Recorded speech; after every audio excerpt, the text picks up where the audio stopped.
চোর পিসি সেদিন social media scroll করছিল। হঠাৎ একটা পোস্ট দেখে চোখ কপালে উঠল। পোস্টে লেখা, ব্রেকিং নিউজ, পাড়ার মিউজিয়ামে পাওয়া গেছে ৫০০ বছরের পুরনো সবুজ বাক্স। ভেতরে আছে বিষ্ণু মাতার মন্ত্র লেখা পাণ্ডুলিপি। পিসি রাগে ফোন ছুঁড়ে ফেলে ভাইপোকে ডাকল। শোন বেটা, একটা মহাবিপদ হতে চলেছে। ভাইপো দৌড়ে এসে বলল, কি হয়েছে পিসি? মিউজিয়ামে একটা পবিত্র বাক্স রেখেছে, যে কেউ নিয়ে যেতে পারবে। এটা তো মহাপাপ। ভাইপো একটু ভেবে বলল, পিসি, মিউজিয়ামে তো রক্ষী আছে, কেউ নিতে পারবে না। পিসি চোখ পাকিয়ে বলল, ভুলটা হলো রক্ষী রাতে ঘুমায়, আর ওই সবুজ বাক্সে বিষ্ণু মাতার মন্ত্র আছে। এটা যদি কোনো দুষ্ট লোকের হাতে পড়ে? সেই মুহূর্তে সিদ্ধান্ত হলো, আজ রাতেই ওই বাক্স রক্ষা করতে হবে। ভাইপো কাগজ কলম নিয়ে বসল। পিসি, প্ল্যান কি? পিসি বলল, আমরা যাব, বাক্সটা নিয়ে আসব, আর নিজেদের ঘরে সেফটিতে রাখব, যতদিন না কোনো যোগ্য মন্দিরে দান করতে পারি। রাতে দুজনে মিউজিয়ামে ঢুকল। সবুজ বাক্সটা একটা কাঁচের কেসের ভেতর রাখা। ভাইপো ফিসফিস করে বলল, পিসি, কাঁচ কিভাবে ভাঙব? পিসি হাত তুলেই থামল। ১ মিনিট, আগে ভাবে। এখন আবার কি ভাববে? কাঁচ ভাঙলে তো শব্দ হবে, তারপর রক্ষী এসে বলবে, চোর চোর। আমাদের তো চোর বলা যাবে না, আমরা তো রক্ষক। ভাইপো মাথা চুলকে বলল, তাহলে?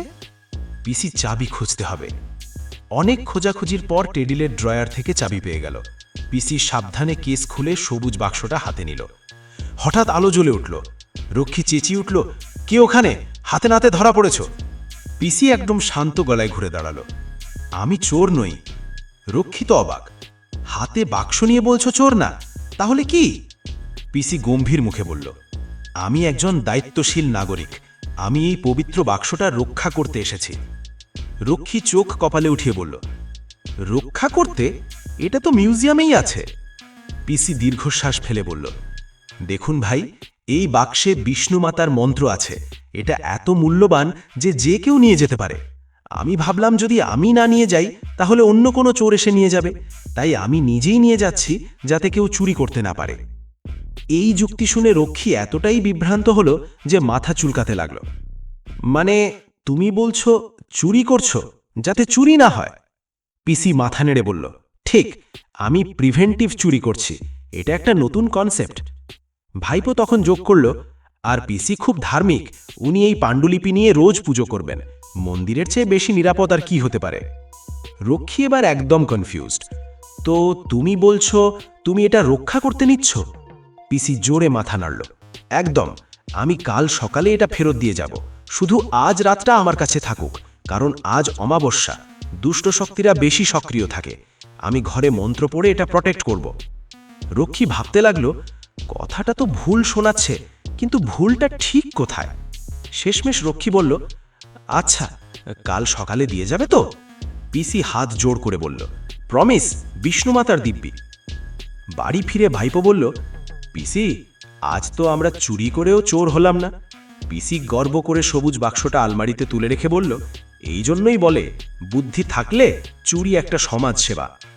পরের দিন সকালে অবশ্য পিসি বাক্স ফেরত দিতে যায়নি। রক্ষী খুঁজতে এসে জিজ্ঞেস করল, বাক্স কই? পিসি শান্তভাবে বলল, ওটা এত পবিত্র যে আমি ফেরত দিতে পারলাম না। মনে হলো এটা মন্দিরে দান করা উচিত। রক্ষী চিৎকার করল, কোন মন্দিরে? পিসি মিষ্টি হেসে বলল, সেটা ঠিক করছি, তবে চিন্তা করবেন না, এটা খুব ভালো হাতে আছে। ভাইপো মনে মনে ভাবল, পিসি, তুমি এমন বুদ্ধি দিয়ে চুরি করো যে মানুষ বুঝতেই পারে না চুরি হয়েছে কি না হয়েছে। এবার আপনি বলুন, এরকম আরও মজাদার গল্প চান কি না? যদি চান তাহলে টার্গেট রইল 1000 লাইক। আর হ্যাঁ, সাবস্ক্রাইব করতে ভুলবেন না কিন্তু। শেয়ার করে দিন বন্ধুদের কাছে। দেখা হবে পরের ভিডিওতে।